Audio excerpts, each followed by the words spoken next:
देखो लास्ट वाली क्लास में हम जो बात कर रहे थे वो अनुसूचियों के बारे में बात कर रहे थे कि टोटल कितनी अनुसूचियां हैं और इन सब के बारे में मैंने बात करी थी। तो मैंने जो लास्ट वाली क्लास में बात करा था कि हमारे यहाँ जो अनुसूचियों की संख्या मूल संविधान में कितनी है, तो याद रखना मूल संविधान में कितनी बताई थी 8, परंतु वर्तमान में कितनी है 12। बताएंगे नहीं बताएंगे, इस तरह से हम आगे बताते हुए चलेंगे।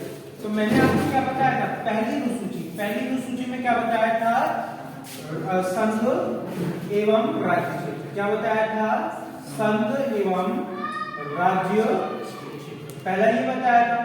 दूसरा मैंने आप तुम लोगों को क्या बताया था, दूसरा जो टॉपिक बताया था वो था आपका क्या, दूसरा था वेतन व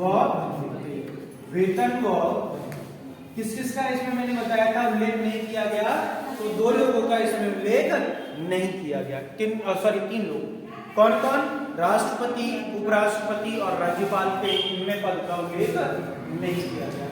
इसके बाद तीसरा मैंने आपको क्या बताया था, शपथ या प्रतिज्ञा। क्या बताया था, शपथ या प्रतिज्ञा, बताया था नहीं बताया था।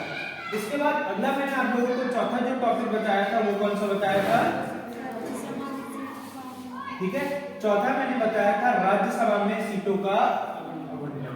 क्या हो जाएगा, राज्यसभा में, और राज्यसभा को मैं सिंपल से लिख दे रहा हूं आरएस, ठीक है।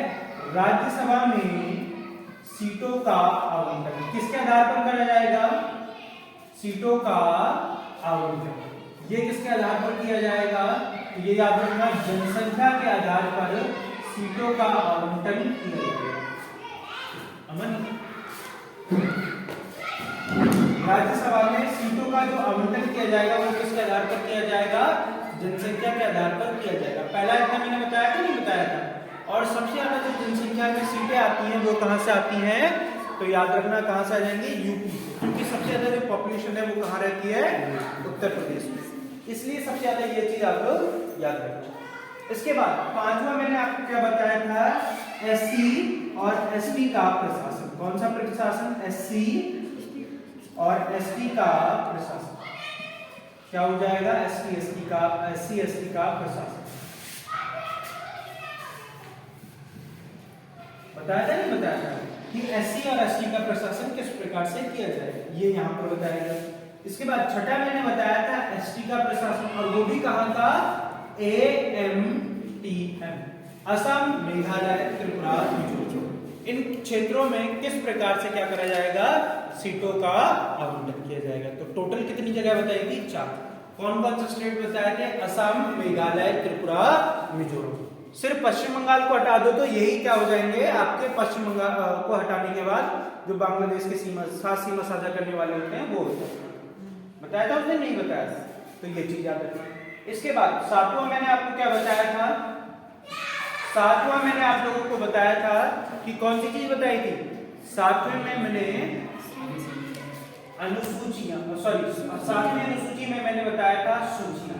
कितनी बताई थी, तो सूचियां कितनी बताई थी मैंने आपको याद रखना, सूचियों की संख्या कितनी है, 3 सूचियां। पहली कौन सी बताई थी, यूनियन लिस्ट, या जिसे हम कहते थे संघ। दूसरी क्या हो जाएगी, राज्य मतलब स्टेट, और अगला क्या हो जाएगा, कंकरेंट मतलब क्या हो जाएगा, समवर्ती सूची। बताया था नहीं बताया, और कोई मुझे बताएगा कि समवर्ती सूची को कहां से लिया गया, कहां से लिया गया है, ऑस्ट्रेलिया से लिया गया। बताया था नहीं बताया था। और उस दिन मैंने आप लोगों से टेस्ट लिया तो उसमें आया था, संडे वाले टेस्ट में अगर याद हो तो संडे वाले टेस्ट में था कि कौन सा समवर्ती सूची का विषय है, उसका भी आंसर क्या था, शिक्षा। जिसे किसमें था, पहले जो राज्य सूची में था उसे बाद में क्या कर दिया गया, समवर्ती सूची में इंक्लूड कर दिया गया। तो इस तरह से हमने क्या करी थी, बात करी थी। इसके बाद मैंने आपको क्या बताया थी, 8वीं अनुसूची, और 8वीं अनुसूची में क्या बताई गई है, भाषाएं। भाषाएं की अगर मैं बात करूं तो भारत में कुल कितनी भाषाएं, 22। मूल संविधान में कितनी थी, तो आपको बताई थी 14 भाषाएं। कौन कौन सी भाषाएं जोड़ी गई थी, 21 में से कौन सी भाषा जोड़ी गई थी, 21वें संविधान संशोधन से कौन सी भाषा जोड़ी गई थी, और उसके बाद 71वां संविधान संशोधन से कौन सी भाषा जोड़ी गई थी, तो 21वें से कौन सी जोड़ी गई थी, नेपाली, मणिपुरी और कोंकणी। मैंने क्या बताया था, इसकी ट्रिक बताई थी मैंने आप लोगों को, नेपाली, मणिपुरी और कोंकणी। और उसके बाद अगला कौन सा आ जाता है 92 में कौन सी आ जाएगी 92वां संविधान संशोधन के माध्यम से कौन सी चीजें जोड़ी गई। मैंने बताया था महेंद्र सिंह धोनी का बल्ला, क्या बताया था MSD महेंद्र सिंह धोनी का बल्ला बताया था, नहीं बताई थी, ये ट्रिक बताई थी महेंद्र सिंह धोनी का बल्ला। क्लियर थी बात। तो मैथिली, संथाली, बोडो और डोगरी कितनी हो जाएंगी 4।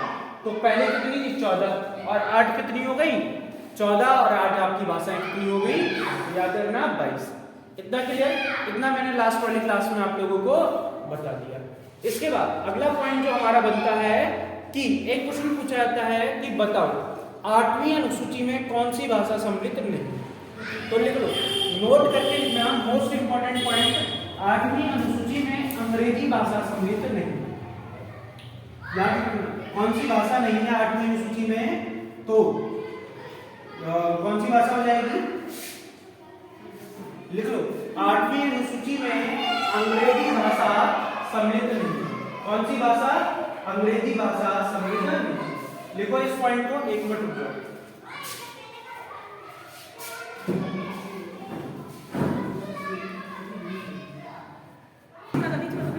नहीं ठीक है।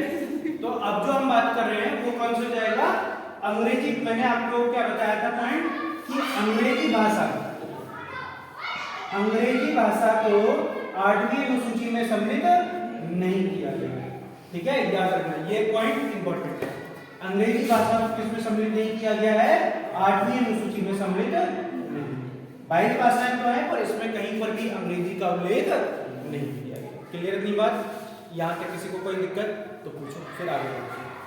अगली आती है, क्योंकि ये तो हो गई 8 जो अनुसूचियां बताई थी मूल संविधान में, जो कल तक मैंने पढ़ाया था वो क्या थी मूल संविधान। आज हम जो बात कर रहे हैं वो क्या हो जाएगा, हम एक्स्ट्रा चीजों वाली बात करेंगे जिन्हें बाद में क्या है जोड़ा गया। देखो हमारी संविधान की सबसे बड़ी बात है कि हमारा जो संविधान है वो एक तो कठोर भी है और दूसरा लचीला। ये विशेषताओं में हम लोग पढ़ते हैं कि संविधान एक तो कठोर भी और लचीला भी है। और हमारा संविधान जो है वो इस तरह का बना हुआ है कि जब हमें जिस चीज की जरूरत होती है तो हम उसे क्या कर लेते हैं अपने में अडॉप्ट कर लेते हैं अच्छी चीज। जैसे मैंने तुम्हारे सामने लिखा कि अब देखो इतनी चीजें थी तो हमने इतनी चीजों को जोड़ने के बाद क्या करा चीजों को हमें। अब एक बात बताओ, मेरे पास मान लो कोई भी किताब है, कोई किताब है जिसके पास, जैसे मान लो यही कॉपी रखी, ठीक है ये कॉपी है। अब मैं इसमें अगर मैं लिखूं तो मान लो कॉपी भर गई। अब मुझे क्या करना होगा, मेरे को मैंने मान लो ये हिंदी किसकी है हिंदी की है, ठीक है हिंदी की कॉपी है और इसमें मैंने क्या कर लिया पूरे हिंदी के नोट्स बना लिए और कॉपी क्या हो गई भर गई। पर भाई मेरे अकॉर्डिंग पूरी हो गई, पर मैंने जब दोबारा से हिंदी को पढ़ना शुरू करा तो मुझे नए पॉइंट्स मिले। तो अब मैं क्या करूंगा, इसमें कुछ ना कुछ तो कमी है, उस कमी को सुधारने के लिए मैं क्या करूंगा, मान लो ये क्या है मेरे पास एक पेज रखा, इस पेज में मैंने उस चीज को लिखा और उसके बाद मैं क्या कर दूंगा इस पेज को, जैसे मैंने चैप्टर वाइज लिखा है तो जिस चैप्टर में मुझे कमी लगी मैंने उसे यहाँ पर क्या कर दिया बीच में जोड़ दिया, इसी को क्या कर दिया संशोधन कर दिया। अब ये बीच में यहीं पर तो लगा दिया, मतलब उसके साथ ऐड ऑन कर दिया चीजों को।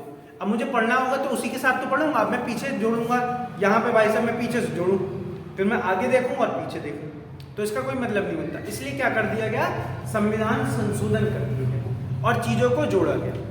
तो इसीलिए ये भारत की सबसे बड़ी खासियत है कि जैसे बाबा साहब का एक स्टेटमेंट है बहुत इंपॉर्टेंट है और बहुत पूछा जाता है कि ये स्टेटमेंट किसका है।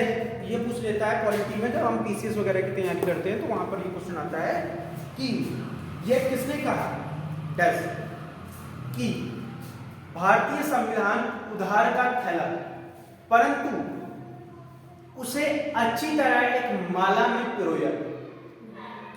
मतलब कि लोगों ने हमारे संविधान को क्या कहा है उधार का थैला, क्योंकि आप लोगों को पता है कि भारतीय संविधान को उधार का थैला इसलिए कहा जाता है क्योंकि हमने लगभग 60 देशों के संविधान को पढ़ने के बाद उनमें से जो अच्छी चीजें हैं उन्हें अडॉप्ट किया है, ठीक है। और उन्हें अडॉप्ट करने के बाद क्या करा गया, चीजों को हमने लिया, पर लेने के बाद लिया तो है पर उनका कहां पर कैसे इस्तेमाल करना चाहिए, जो चीज अच्छी है उन्हीं को लेना चाहिए या जो बुरी है उन्हें भी लेना चाहिए, जो बुरी है हमने उन्हें छोड़ दिया, ये हमारी काबिलियत है।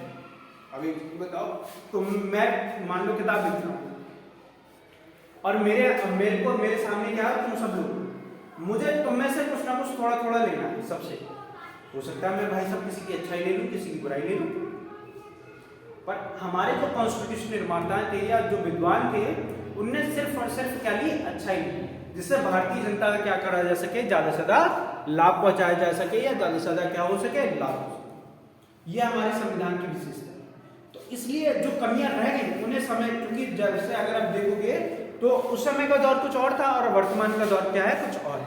तो इसमें क्या है, संशोधन की आवश्यकता पड़ती रही। जैसे हमारे यहाँ पहले क्या था, एक एक्ट था जिसे हम कह देते थे जमींदारी प्रथा। एक प्रथा आप देखते हैं जिसमें जमींदारी प्रथा, महलवाड़ी प्रथा और कई सारी प्रथाएं आपको देखने की मिलती थी, कि जिसमें ब्रिटिश गवर्नमेंट किसी एक जमींदार का मतलब तुमने देखा होगा ना कि हमारे पूर्वों में कोई क्या देता है कि मेरे जो दादा थे, बाबा थे, फूफा थे, फूफी थे, वो क्या थे, जमींदार थे, मतलब उनके पास क्या थी, बहुत सारी जमीन थी। ऐसे बात करते हैं नहीं करते कि उनके पास की जमीन थी, तो सारी चीजें हुआ करती थी।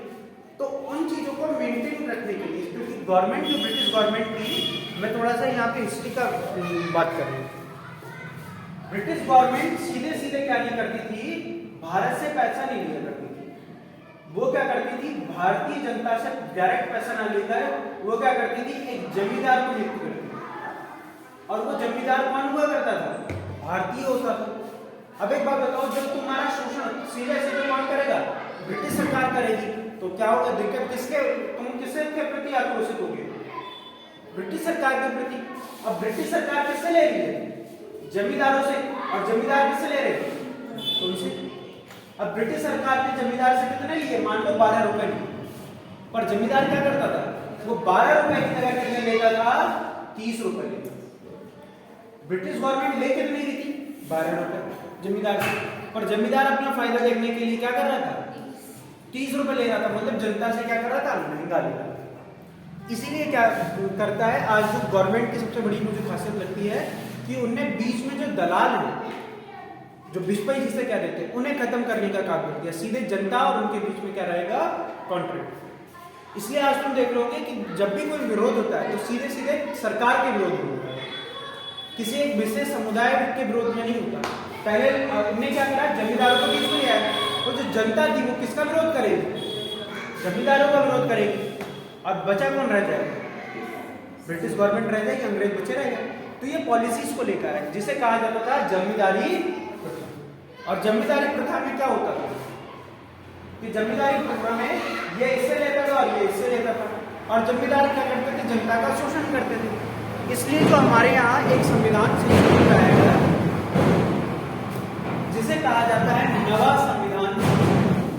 क्या कहा जाता है, सॉरी, नवी अनुसूची, हेडिंग डालो नवी अनुसूची।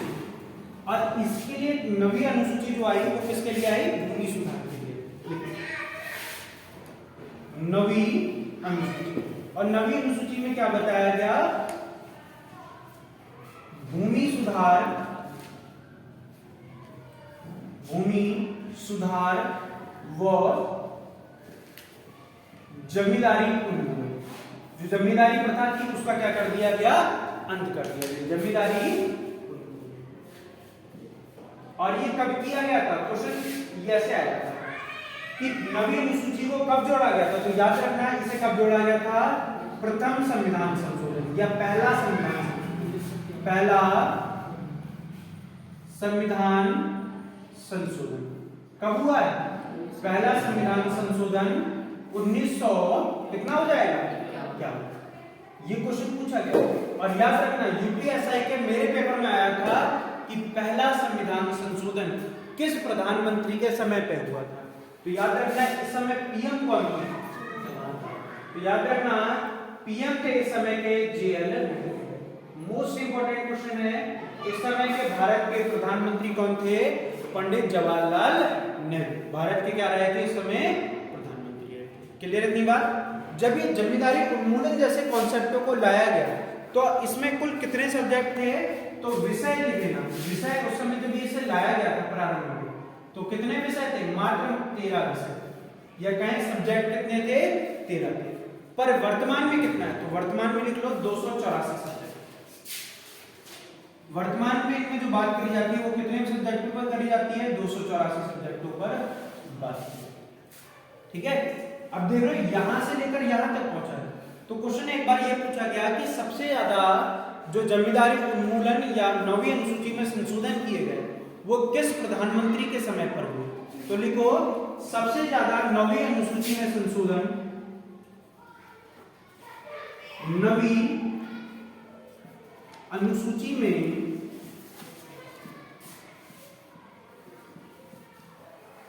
सर्वाधिक संशोधन पीएम इंदिरा गांधी के समय पर, किनके समय पर हुए, पीएम इंदिरा गांधी के समय पर। इंदिरा गांधी, और इंदिरा गांधी को किस नाम से जाना जाता है, the iron lady of India के नाम से क्या जाना जाता है, इंदिरा गांधी को जाना जाता है। तो सबसे ज्यादा संशोधन किसके समय पर हुए थे, इंदिरा गांधी के समय पर हुए थे। क्लियर नहीं बात, यहां तक अगर किसी को कोई दिक्कत तो पूछो। ठीक है,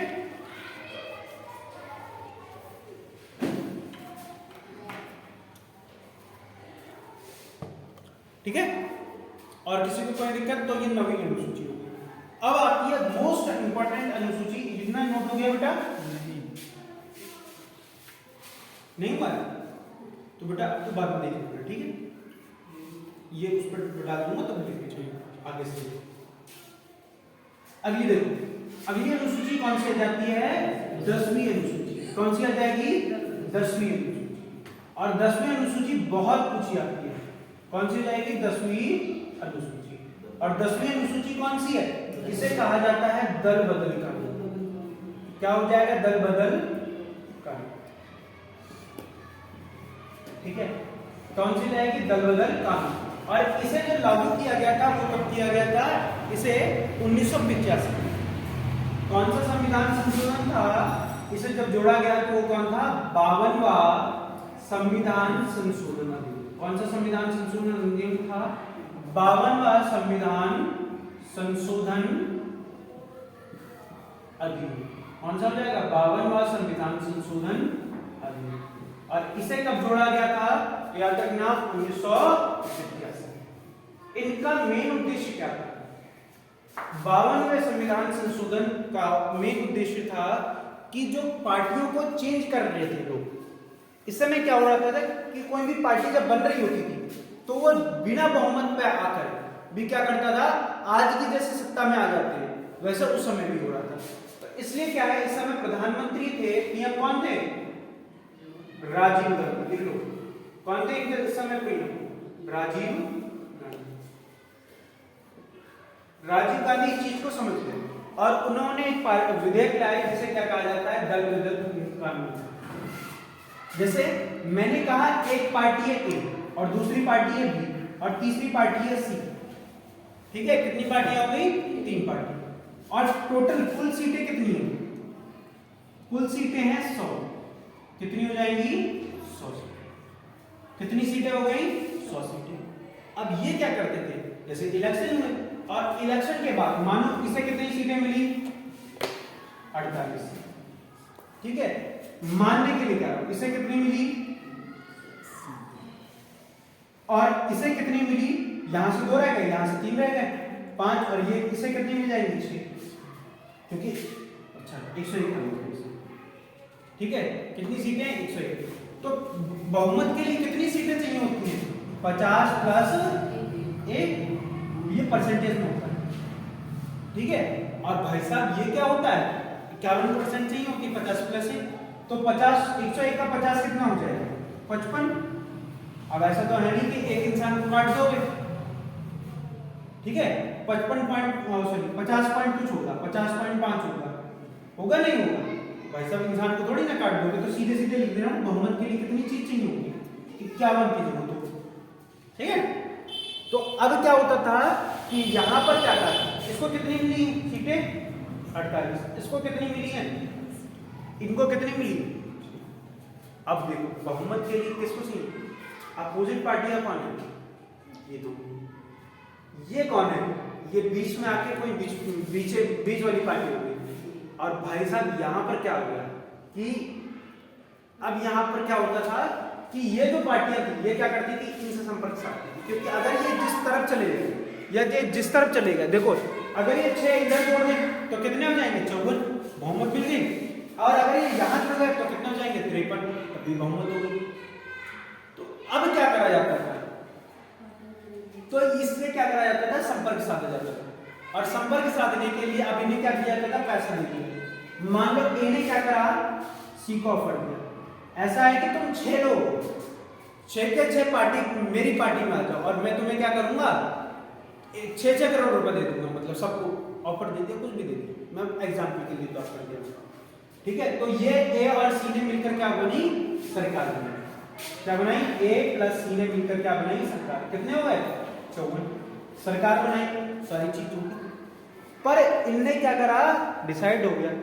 और जैसे ही सरकार चले गए, 1 महीना हुआ, 1.5 महीने हुए, 6 महीने हुए, कुछ भी हुआ, फिर क्या हुआ, एक ही सी के साथ किसी भी वजह से नहीं बन पाई। या मान लो बी ने सी को ऑफर दे दिया, क्या चाचा तो मैं सी ने क्या दिया, 6 करोड़ दिए पर है, मैं तुम्हें क्या देता हूं, 12 करोड़ रुपए देता हूं, और एक तुम्हारे 6 में से किसी एक को क्या दूंगा, मंत्री पद दूंगा। फायदा किसमें लग रहा है, बी के ऑफर फायदा लग रहा है, कहने यार चल रास्ता ना। अब ये किसके साथ हो गए, बी प्लस सी हो गए। अब बी प्लस सी ने मिलकर क्या करी, सरकार बनाई, और कितने सीटें पे बनाई, 53 सीटों पर, बहुमत हो गई, नहीं हो गई। फिर सी कहाँ गया, यहाँ पर आ गया, सी यहाँ पर आया। फिर भाई साहब अगले दिन सरकार बनी, कुछ समय हुआ, और फिर क्या हो गया, फिर ए ने ऑफर दे दिया किसे, फिर सी को। और फिर क्या दिया कि ऐसा है तुम हमारे पास आ जाओ, तुम एक को हम क्या बनाएंगे, डिप्टी सीएम बनाएंगे, और एक किसी को क्या बना देंगे, मंत्री बना देंगे। सी क्या हो जाएगा, फिर सी इस पाली से पूछ के कहां पहुंच गया, इस पाली। फिर सी को किसी ने और ऑफर दे दिया कि ऐसा है एक को डिप्टी सीएम, या ऐसा करेंगे एक को सीएम बना देंगे तुम्हारी, और क्या करेंगे, बाकी तुम्हारी जो कैबिनेट में मंत्री होगी वो तुम्हारी। ऐसा होता नहीं होगा, मानने के लिए क्या। तो भाई साहब फिर क्या होगा, सी फिर कूद के किसमें आ जाएगा, बी में। अब एक बात बताओ, क्या सरकार लगातार 5 साल तक ढंग से चली, नहीं।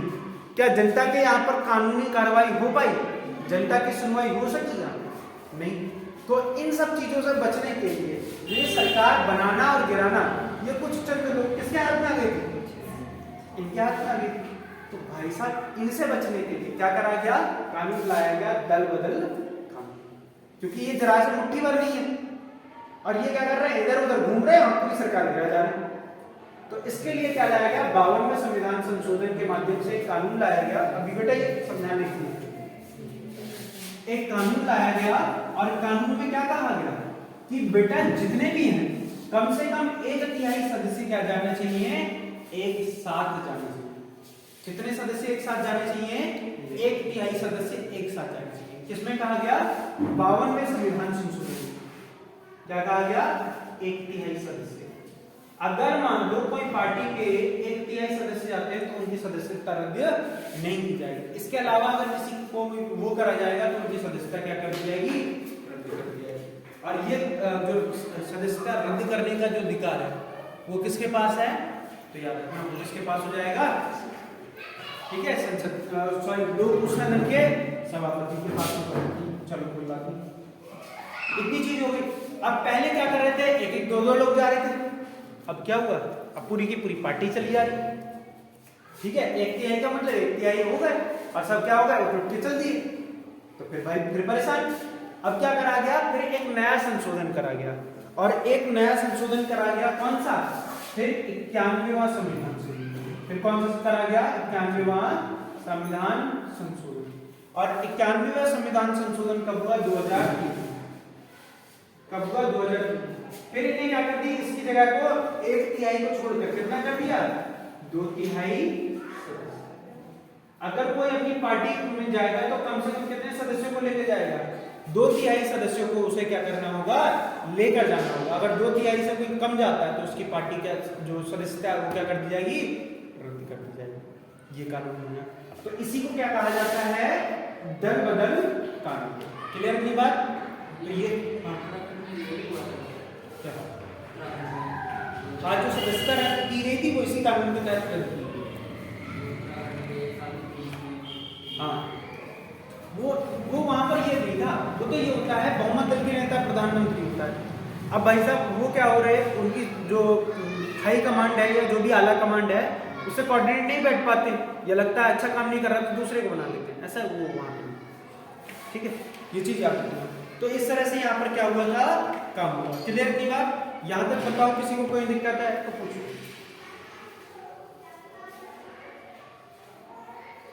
ठीक है, अगली कौन सी अनुसूची आ जाती है, 12वीं अनुसूची। सॉरी 10वीं हो गई। अगली अनुसूची कौन सी आ जाती है, 11वीं। याद रखना किसके समय पर जोड़ी गई थी, पीएम थे उस समय राजीव गांधी। ठीक है, इसके बाद अगली अनुसूची कौन सी आ जाती है, 12वीं अनुसूची, सॉरी 11वीं अनुसूची। 11वीं अनुसूची में क्या था, 11वीं अनुसूची में आप लोग याद रखना कि 11वीं अनुसूची में पंचायती राज सिस्टम को अडॉप्ट किया। लिखो 11वीं अनुसूची,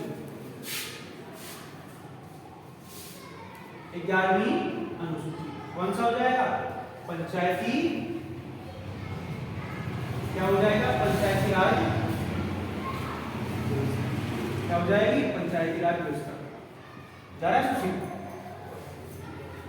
क्या हो जाएगा, पंचायती राज व्यवस्था को यहाँ पर क्या करा गया था, अडॉप्ट किया गया।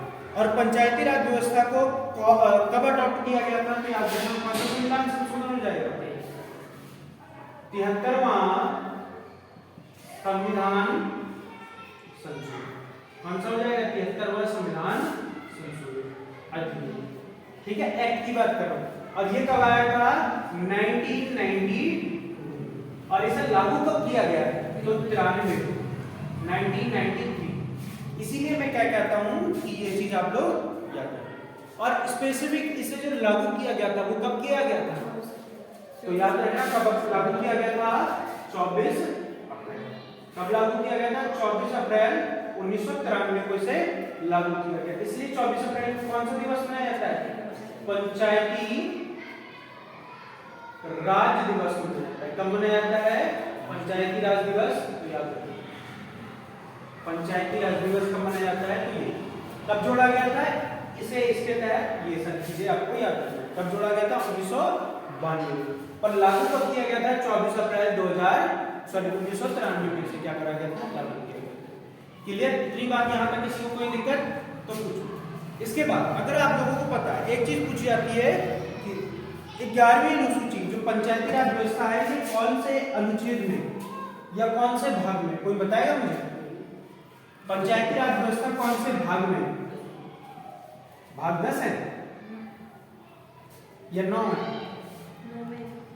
लिखो भाग 9 कौन सा हो जाएगा, अनुच्छेद कौन सा हो जाएगा, 243 से लेकर कितना हो जाता है, तो याद रखना 243 से लेकर 243 वो तक आपको देखने के लिए कौन सा हो जाएगा, 243।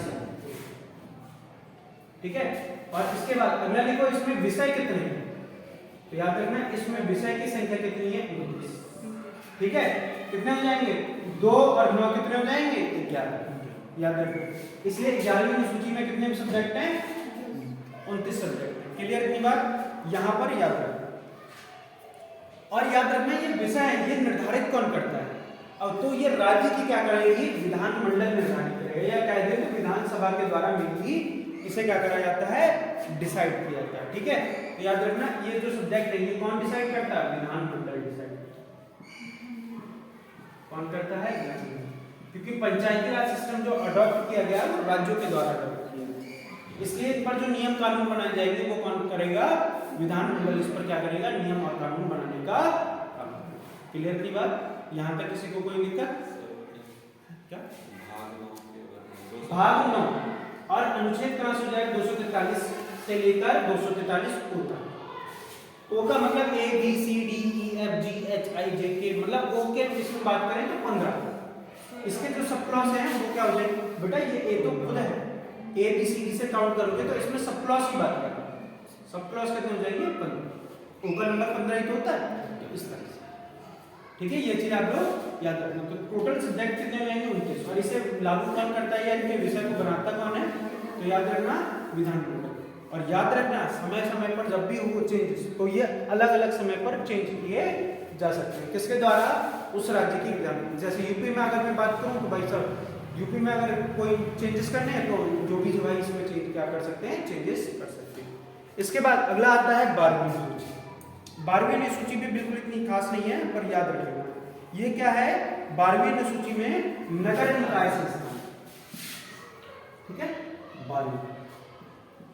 इसमें क्या हो जाएगा,